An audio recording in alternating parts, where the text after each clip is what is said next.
stuff out of the way. But I tell you what, as I say that, I'm loving the green chili Campbell's soup can. I'm loving just the whole artsy, craftsy thing in the background. That is killer stuff. So we're here to talk about not only James Mejia in a new role as CEO of Denver Film, but we're also here to talk about the Denver Film Festival, the 43rd Film Festival that's coming up on October the 26th, going all the way to November 8th. Now, you might have a question in your mind about how do you produce content for that much time in a pandemic and do it virtually? Well, I tell you what, if there's anybody that could do it, it's James Mejia and his crew at Denver Film. So I'm really pleased to have you here, James. Good morning. Well, thank you so much for having me. And we're on the brink of our 43rd film festival. Hard to believe. My first film festival as the new CEO of Denver Film, and I'm going to tell you, I can't be more excited about the film lineup that we have.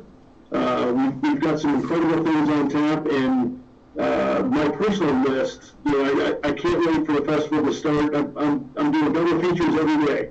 Well, I'm going to ask you about some of those specifics in a minute, but let me take you back in history just a little bit, but not too distant past that I'm going to take you, and that's about the Red Rocks Drive-In Theater situation. That was phenomenal. You guys pulled off a virtual event, but also bringing back nostalgic experiences of the drive-in theater. And I didn't even have to get in the trunk to get there. I just, drove in like I normally would. It was, and the thing is, you guys tried something new to sell out crowds. It was just amazing for that to happen. Tell me a little bit about how that came about and the successes you had. Well, 100% of the credit to a very capable Denver Film team that in the face of pandemic and not being able to use the amphitheater,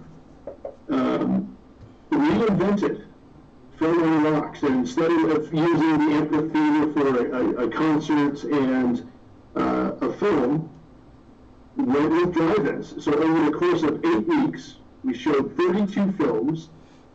Over 90% of those films were sold, 300 cars per drive-in. The best LED screen for a drive-in in the entire region. So very high quality screen process and FM signal, so we could listen to the movie on your radio. And you can't beat the iconic experience of being at Red Rocks. And even though you're not in the amphitheater, just the scenery of being in Red Rocks Park is something that is without peer across the country. Well, and I can only imagine being silhouetted by sunsets and the crimson nature and the rose tones and the muted sandy colors that started to spectrum out as the day and the evening went on. It's just an amazing setting that I'm so glad that you had such a great experience, because not everybody in the group of thinkers about this was always optimistic about how it would turn out. And I think that's part of being in business and an entrepreneur, is that you wonder, will this really work? Will we get what we expect out of it? I believe, based on the feedback, tell me if I'm right or wrong on this, that you exceeded your expectations. We most certainly did, both in terms of the number of people that came to our series of what we call cult classics,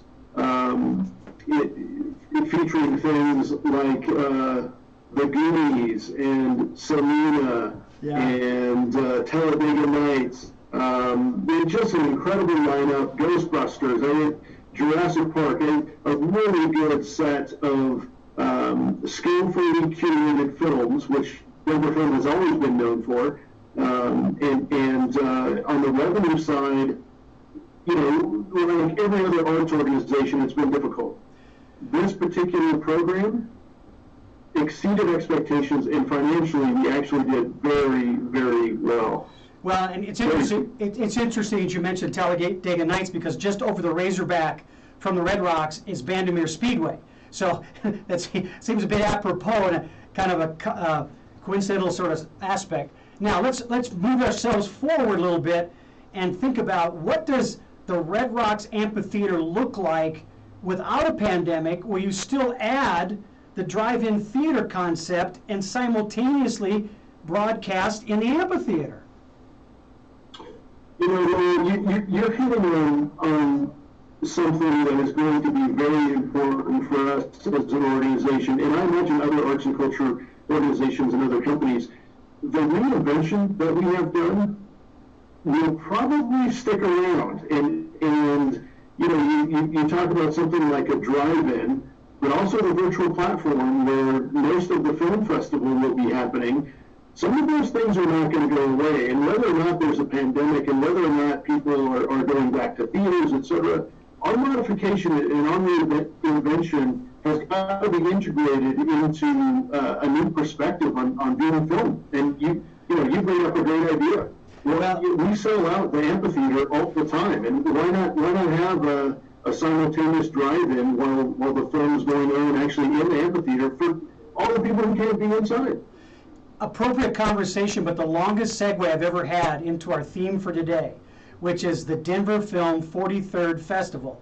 And yet, as you pointed out, this event coming up could set foundational components of use of virtual cinema for arts as well as other types of venues going forward. So let's talk a little bit about the transition you and your staff had in wrapping your brain around ultimately no virtual, everybody's butts in chairs, but that obviously quickly went away. Now there's that hybrid, that virtual plus some people in the theater. So you've got some special events that will be live but privatized, and then you have rentals as well for the theater. So you do have a combination of virtual and butts in seats. Talk to me about that a little bit. Well, we only have a limited number of films that we're able to show live and in person, and that has to do with our relationship with the distributor. Some of those films we were only allowed to show in person, and that includes 3 drive-ins that we're including as part of the festival. You know, we could talk about that, but there's opening night, there's a centerpiece, and there's a closing night. All 3 of those are going to be drive-ins at Red Rocks, and so we would not have had access to those top-notch films and films that have been lauded in other film festivals to date if we had not offered the in-person experience. And so our reinvention of the drive-ins not only allowed us to get through the summer in a positive financial aspect, but it will allow us to show some really top-notch films the only time they'll be seen in this region of the country. So we're very excited about the 3 drive-ins as part of the film festival. And as you mentioned, the virtual platform is another reinvention effort. And again, whether or not we're in a pandemic, we don't see that virtual platform going away. We see that as another option for experiencing film. A lot of people are sitting at home watching Netflix on a Friday or Saturday night. Yeah. Well, now they're going to be able to watch a high-quality independent film that they would not otherwise be able to see in this region of the country, and they'll be able to do that on a virtual platform. So, James, let's talk about those 3 events, the open, the mid, and the close. What are the featured films in those 3 opportunities? Well, very excited about opening night. Nomadland is a movie that has already received top accolades from the Venice Film Festival. It's one of the most anticipated independent films of the year, and I won't give too much away, but we will most likely see with Frances McDormand, we will most likely see an Oscar nomination for Best Actress. For director Chloe Zhao, we will probably see a nomination for Best Director. It's that kind of film. And by the way, our opening night is part of our Women Plus Film special presentation. Thank you. And so, read my mind. Barbara Bridges and everything that she's done for the organization is so appreciated, and really highlighting the experience of women as directors, as producers, as actors, really providing the entire entertainment and education experience through film. And this is going to be one more piece that allows us to highlight the contribution of Women Plus Film with one of the best movies of the year, if not several years. So that's opening night, and I would encourage folks to come to the drive-in. We're capped at 300 for that drive-in, and certainly it's going to be a wonderful event. And let's make sure that everybody should know this. denverfilm.org. Go to denverfilm.org and check out the schedule. It's right there.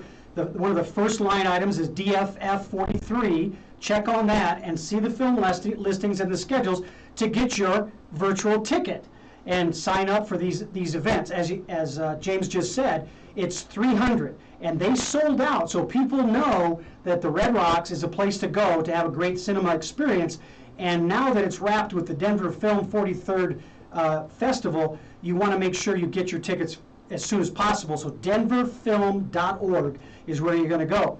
So the midway through the festival, James, what's that experience for the Red Rocks then? So on the 24th of October, the midpoint, we call it the centerpiece, and the film that's going to be shown at the drive-in is called 9 Days. It's a drama. It's a fantasy drama. Director is Ed Sedona, and a very vague description is that a reclusive man conducts a series of interviews with human souls for a chance to be born. Yeah.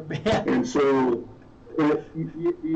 intentionally vague, because I think it's a film that you really got to see to appreciate. It'll be fantastic, and that'll be our centerpiece, in the middle of the festival, marking a point where we've already seen the opening night. We've already been able to experience some of the films that open on the 22nd. It'll be pretty impressive, and again, capped at 300 cars, and it's going to be a great night. Well, and I'll raise the audience's attention and motivation to this film. Just go to the website, denverfilm.org, and look at the trailer for 9 Days, and then read the description, which was captured by what James just said, but also know that you are going to be piqued with some questions based on what you see in the trailer and what is written as the descriptor for the movie. It is going, especially if you love anything that's dramatic and sci-fi-ish, because it makes you think about what if. What if I was able to ask those questions and I had that power? It's really an intriguing, cognitive and emotional roller coaster. I really enjoyed the fact that Matt and the crew picked 9 Days, especially at the midpoint, because you're going to need that kind of bump, that little charge to push people over the top to get to November the 8th. So, speaking of November the 8th, what's on the close? Well, the close, and let's see. So that is the Thursday.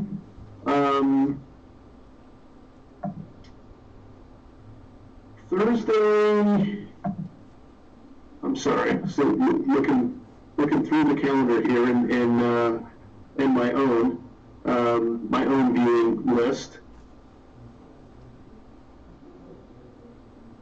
The 29th, of October, is the closing of at least the drive-in portion of the film festival. Certainly won't be the closing. That's another film that we need to talk about, which is going to be fantastic. But we'll wait for that one.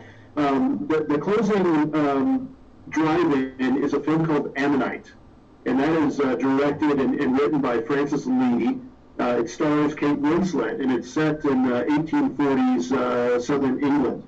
A bit of a love story had its world premiere at Toronto last September. And again, this will be the earliest and perhaps the streaming service. We very look forward.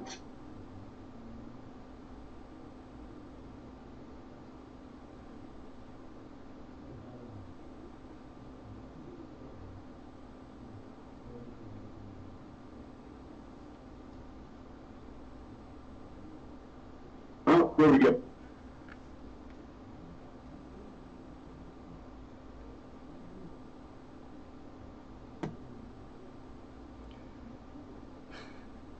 Are you back on there? Yeah, we are, James. Make sure that you have any apps that you're not using are turned off. Yeah, I think everything is So off there. one of the things you were talking about with Kate Winslet being mentioned is this is a coming of age as well as a very interesting history piece for Kate Winslet, and that it challenges her acting chops a little bit. This is a role that you would not expect Kate Winslet to be in at all, because it's intimate, it's pushing the limits of boundaries of acceptability within the time frame the movie is shot. I'm trying not to give too much away, and yet the roles of both characters are in areas of femininity and the viewpoints of what is feminine, what is sexual, and really pushes the boundaries at a time when those boundaries weren't being pushed. But their relationship, because of the remoteness that the relationship happened, really draws a lot of theatrical power to this movie. I would encourage anybody who's interested in social justice issues, how does history and how has history influenced our mindset and point of view today, or how should it? Because I think both actors, Kate Winslet and her co-star, do such a great job developing the intimacy and sensuality of their relationship between two women better and more poignantly than I've ever seen, as it's relevant for today, not just based on that period. But I think that's the beauty of the film, is that although it's set in the 1840s, the conversation that it brings up is very much a part of the discussion that's going on in today's society. And as you say, it's social justice, it's relationships, and it's a beautiful period piece. Besides all that, this also is in a beautiful setting in southern England, the coastline, and will be presented as part of our Sheila K. O'Brien UK and Ireland spotlight. And so we're very grateful for Sheila's contribution to Denver film over the years, and this is going to be very much a highlight of the kinds of films that we bring in from the UK and Ireland. So those are three great films. Now let's put you on the evaluation block about your choices. What do you want to see? Obviously there's three already on the list, but what else do you want to see to draw people's attention to?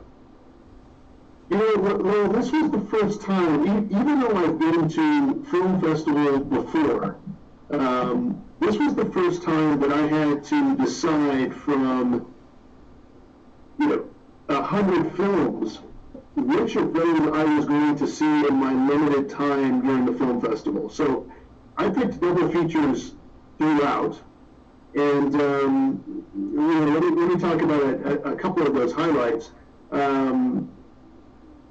I am really excited for Coded Bias. Oh, yes, yes.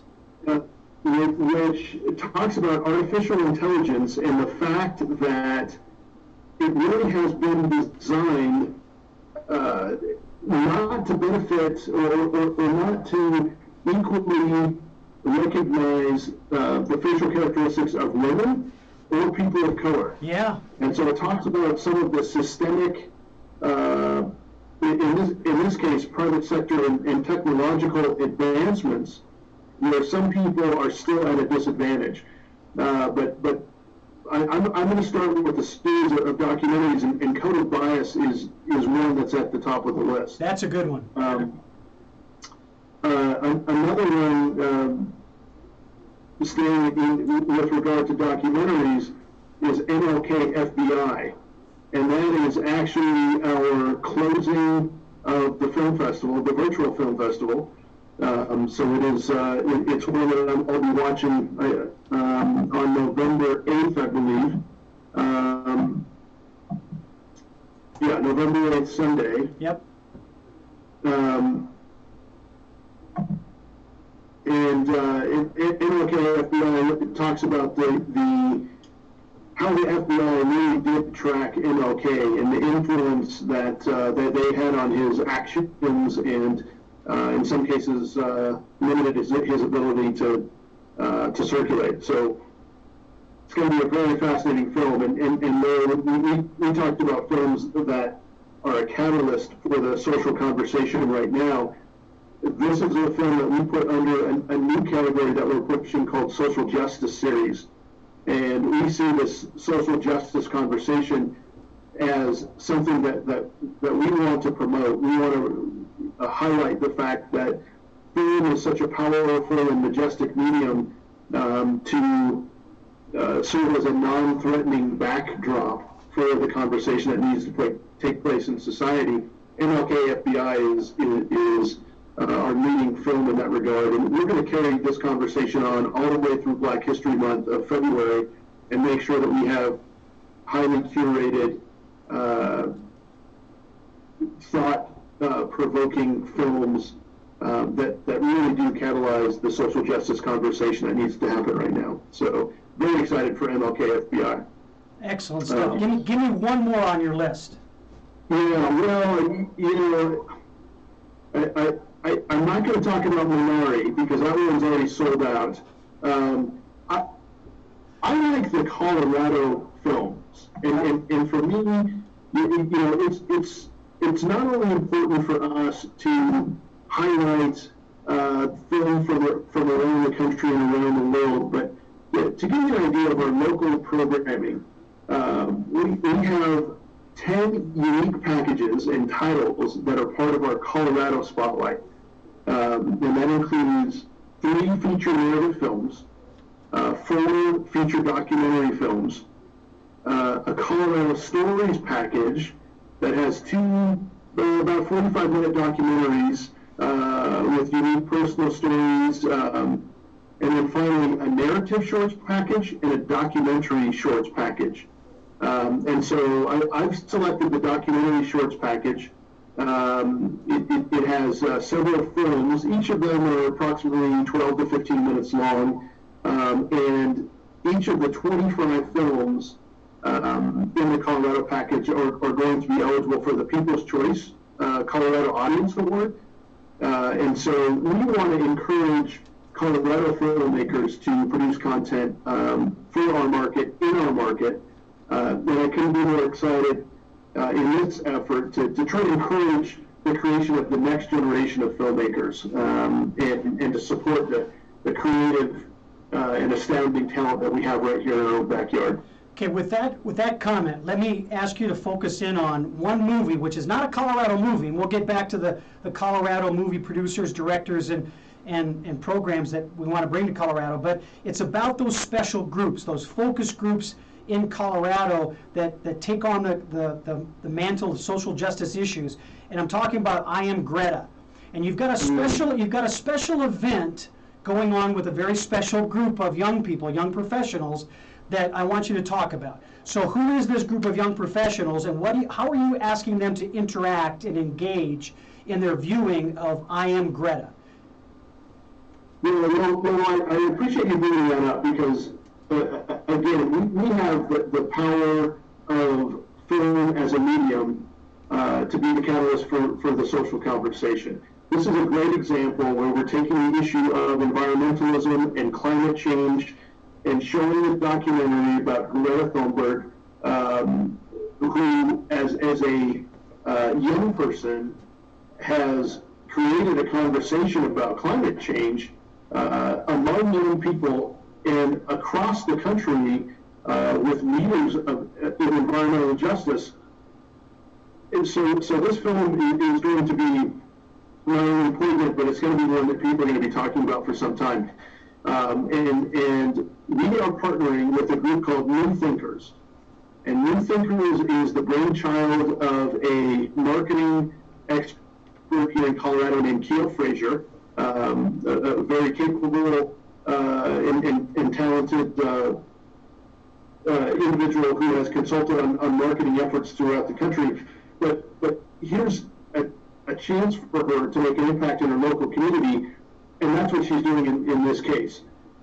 So she gets together a group every few months, and they talk about an issue of import. In this case, climate change. They will be viewing the film over the course of 2 days, whenever convenient for them. And then they're actually coming into our theater to the C Film Center on Colfax, and having a discussion, a live discussion about the environment, about climate change, about the impact that one can make, and about, frankly, they'll talk about the importance of voting with climate change in mind. And we very much look forward to partnering with New Thinkers and with Keo. It's the kind of influence that we welcome into the C Film Center. We want to make storytelling, we want to make education, and we want to make the process of using film as a catalyst available to everyone. So very much look forward to partnering with New Thinkers and having a conversation. So I've got a multi-part question for you that leverages off of what you just said in that initiative with New Thinkers, and it relates to the shorts. Give me a list of, say, three social justice categories that are captured in the shorts offerings for the film festival, and then pick one of those shorts that represents those social justice issues as one that we should take note of. I have my own opinion on which one, but I want you to hear from you. Yeah. Oh goodness, that's tough. Well, my pick, as you're thinking, relates to stickball. Okay. And it's the Native American version of lacrosse. Right. I mean, you bring one up that highlights what I think is a population that needs to have the power of film and that medium be able to tell more of their stories. And so I think that's an excellent choice. So for the audience, James, the social justice issue is sexual assault. And sexual assault of a high school student female athlete that is better than the average player. As a freshman, she makes the varsity team. They capture her experience in less than 20 minutes of a film. And the name of that film is... Help me out, because I forgot. Yeah, you know what? I'm not going to remember it. There are a lot of them in my head right now. Let me see if I can look it up while we're talking. By the way. And as we're doing that, let me also point out that the shorts category is many times overlooked by many film festivals.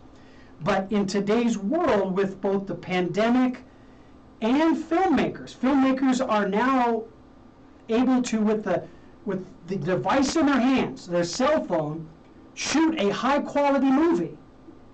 So shorts from the streets of New York are becoming extremely popular and a source of great content. And I just find it extremely interesting to have those kinds of things available to us so quickly. I think I might have the name of that film if you haven't already gotten it. No, I don't have it yet. Because I sent my list of requests in. As media for the film festival, I still have to put in my request. I don't just get carte blanche. Right. But as I say that, so shorts is a big deal. So talk to me a little bit about where do the short film producers fit into the film festival judging genre? Is it raised in popularity? Is it pretty much the same? What are you looking for from those venues?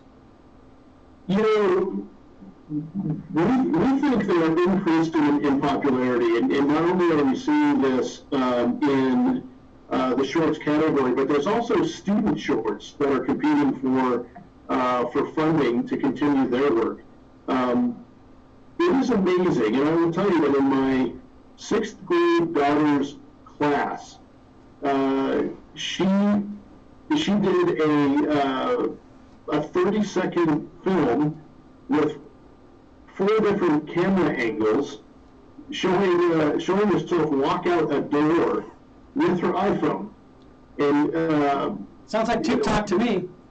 You know, it was astounding that the technology is right in her hand. It's something that was so impressive, and it shows the availability of technology to get it done. So with that experience as a father and an executive now in the film genre and entertainment business, what does that say about the word creativity, industrialness, entrepreneurism, as relates to feature film and media?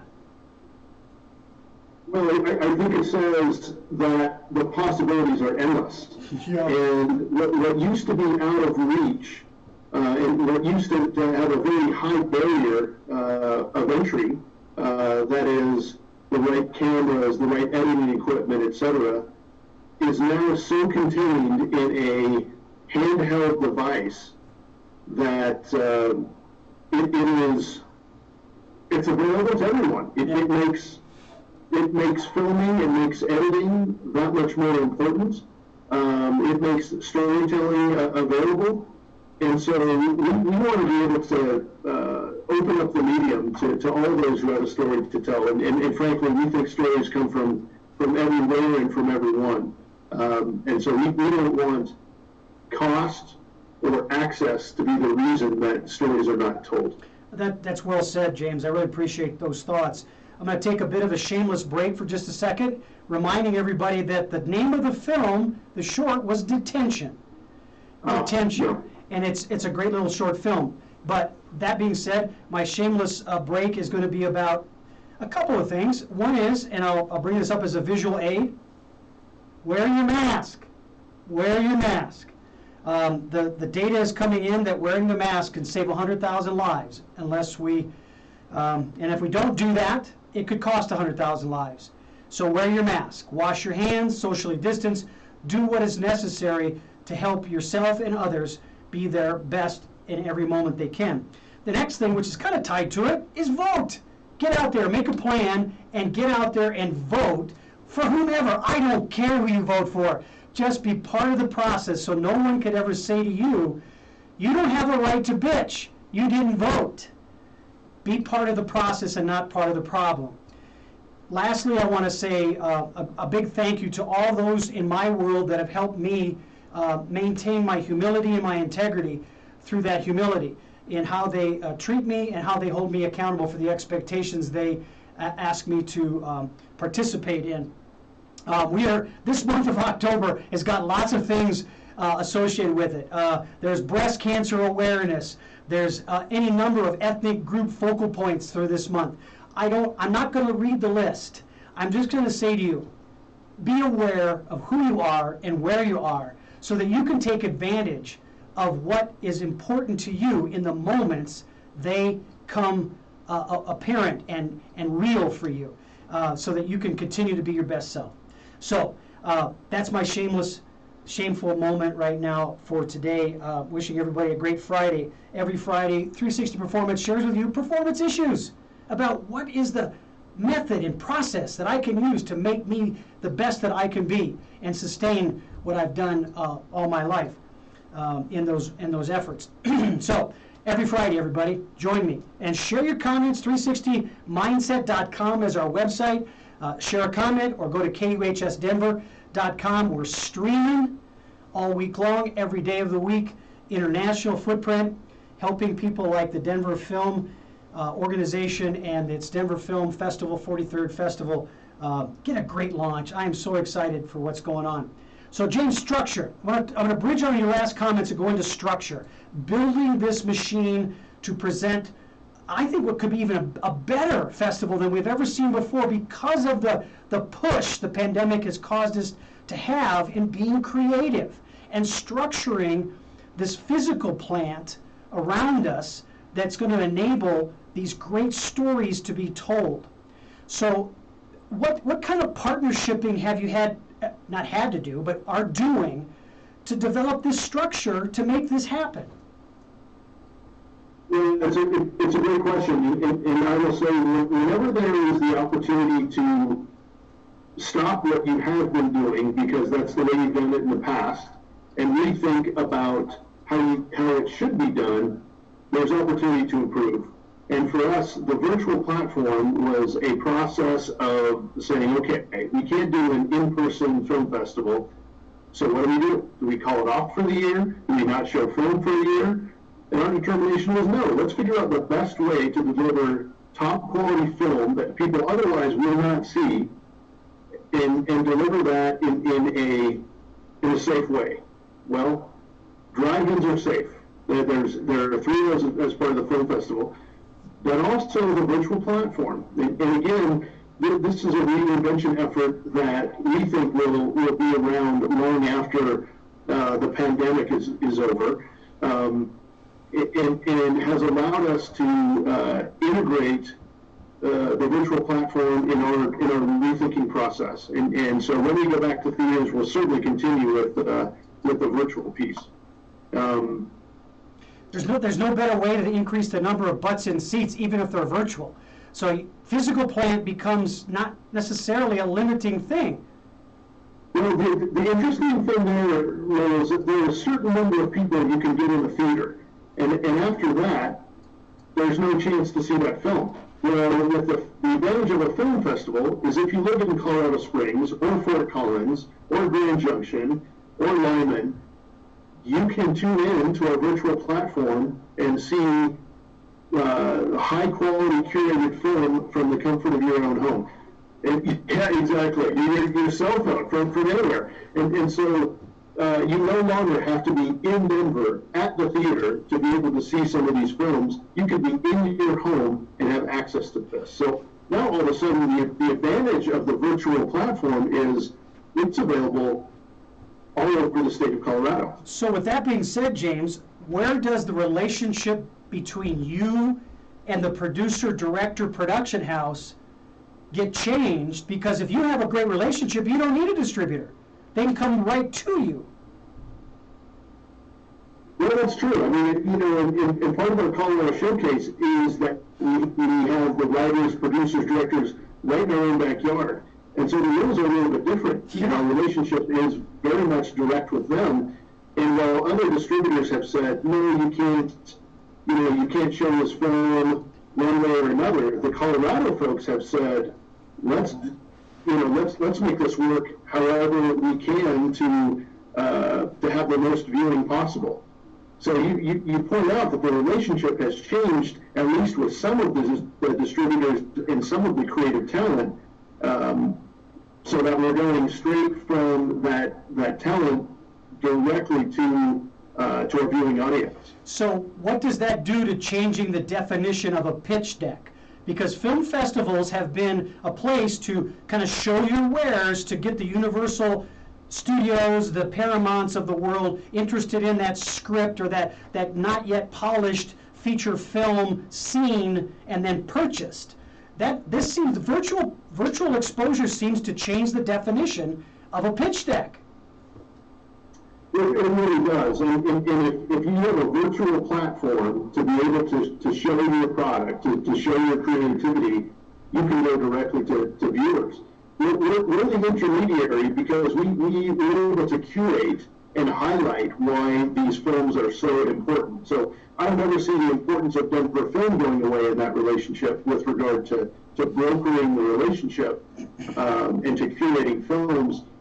But certainly we can work directly with the creators of content to bring that across the state. So it's definitely changed relationships. So let's expand that then to the other relationships you have that you're going to be, in some regard, showcasing is too strong of a word, but you're going to have the appearance and presence of Series Fest as a participant in the Denver Film Festival 43, and they're a compatriot, they're a partner in a lot of things with Denver Film, and they're showing some product in the festival. How important and what is the relevancy of that relationship for the success of an art house cinema? Yeah, well, relationships, collaborations, etc. I think are a key to our success at Denver Film. Series Fest was essentially a spin-off from Denver Film, one that we worked in partnership with to make sure they had success, and an organization with whom we hope to collaborate well into the future. We have the medium that should be used by everyone to tell stories, and should be used by everyone to get out the message, to have more people see their product. And Series Fest is a great example of that. And so, we'll continue to partner, and we'll continue to share our virtual platform and our physical facility with Series Fest and others that have something to share with the viewing audience. And whether you're trying to catalyze a social conversation that needs to take place, whether you're educating, or whether you're entertaining, all those are valid ways to use the medium of film to put it out there to Colorado viewership. So James, I'm going to take you beyond the festival now. Now you're in the month of December, maybe late November. You're looking at what happened. You're going to evaluate that, and I know you well enough to know you're going to, just hunker over that and look at it endless times. What's the demographic that you want to see ideally? Who do you want to have evidence was there, and both ages and gender and ethnicity? Who do you want to see? Again, this needs to be available to everyone who has interest in film. We need to broaden our audience. We do a very good job of reaching certain demographics, but we need to reach younger people. We have a responsibility, and I would say an obligation, to create the next generation of filmmakers, but also the next generation that appreciates art and culture and film as a medium to display that art and culture and creativity.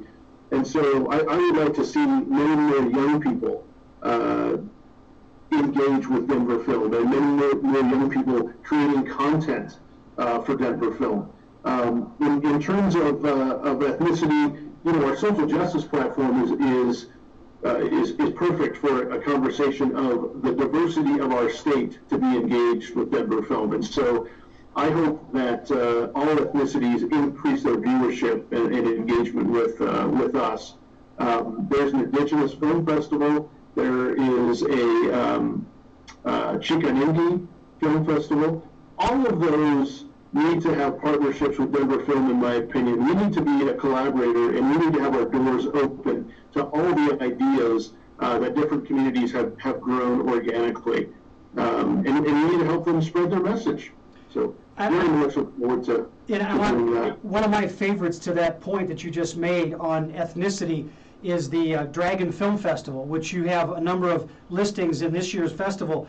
Always brings a wonderful flavor from the Asian cultures and how they look at things. But one of the things that really impresses me is that you guys connect the dots with those offerings to social justice issues, so that the viewers can understand, you know what, whether it's a Dragon Film Festival film, or it's one from Ireland and UK, or it's right here in the United States, social justice issues cut across all cultures and are global in their impact.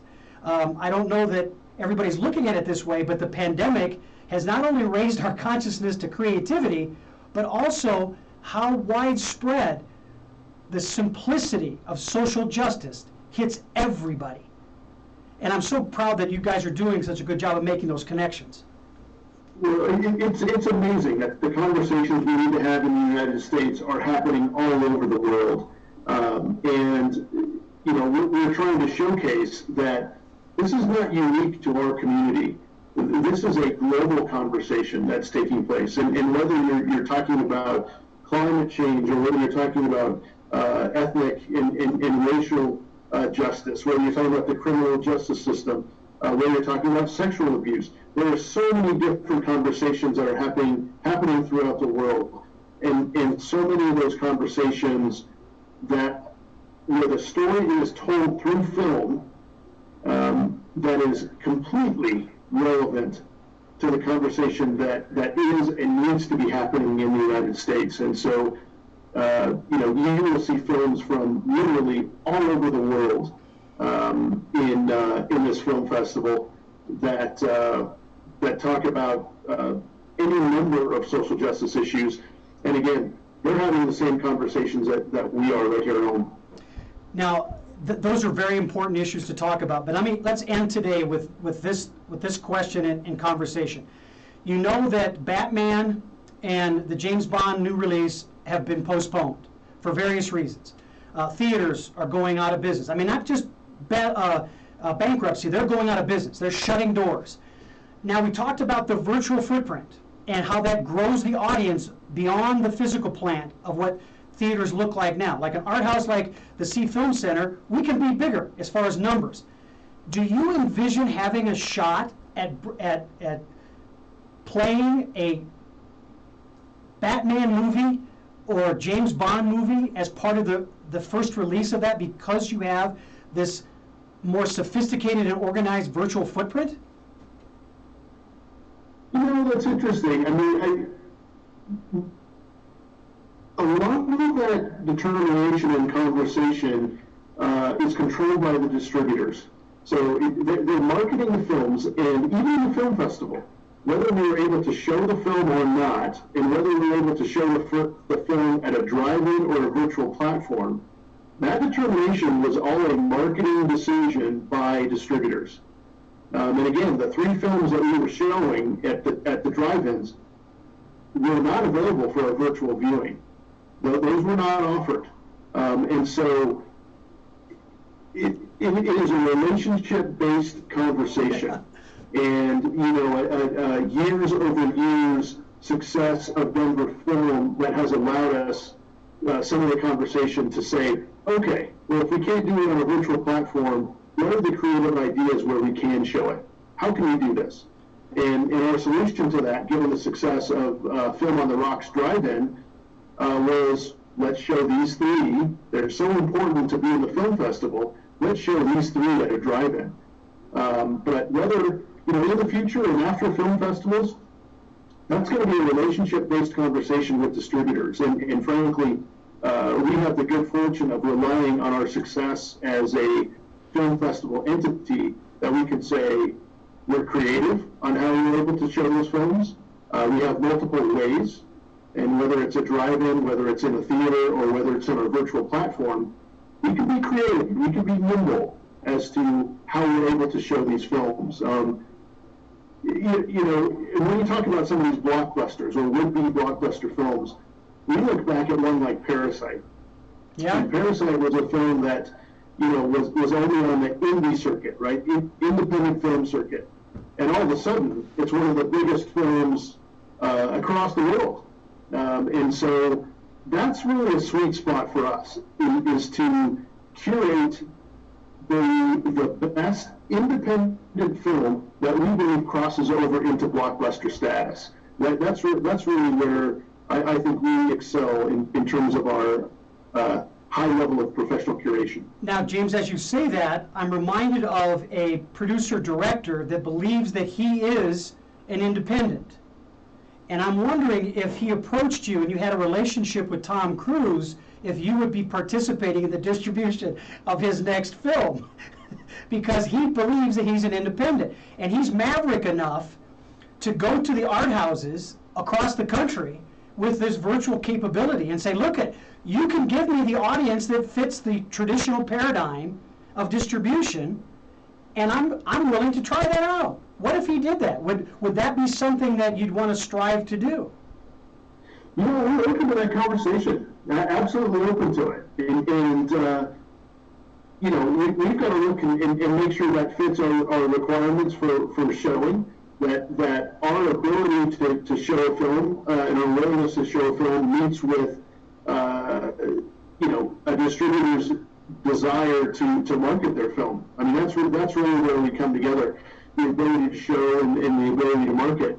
And that is relationship based. So when we have that conversation, you bet. I mean, we're open for business, and that's the important thing to remember about Denver Film. I mean, we are in a continual process of reinvention, and I would say the pandemic has forced us to look at things differently, but it's not going to stop here.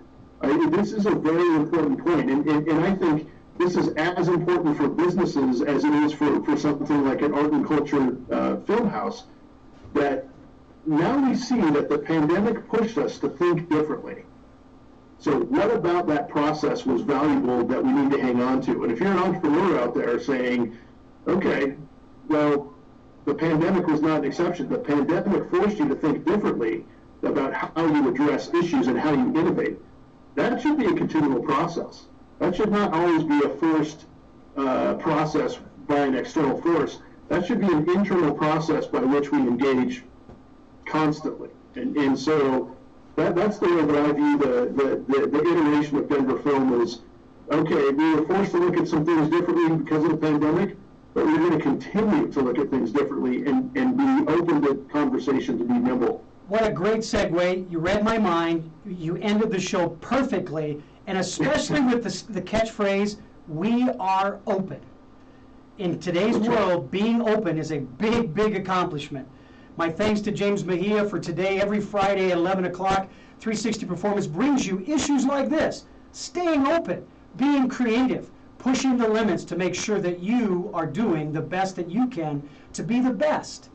Thanks, James. I really appreciate your time today. We'll be talking more. I can count on that. Have a good day today. Thanks, Lowell. Thanks for having me.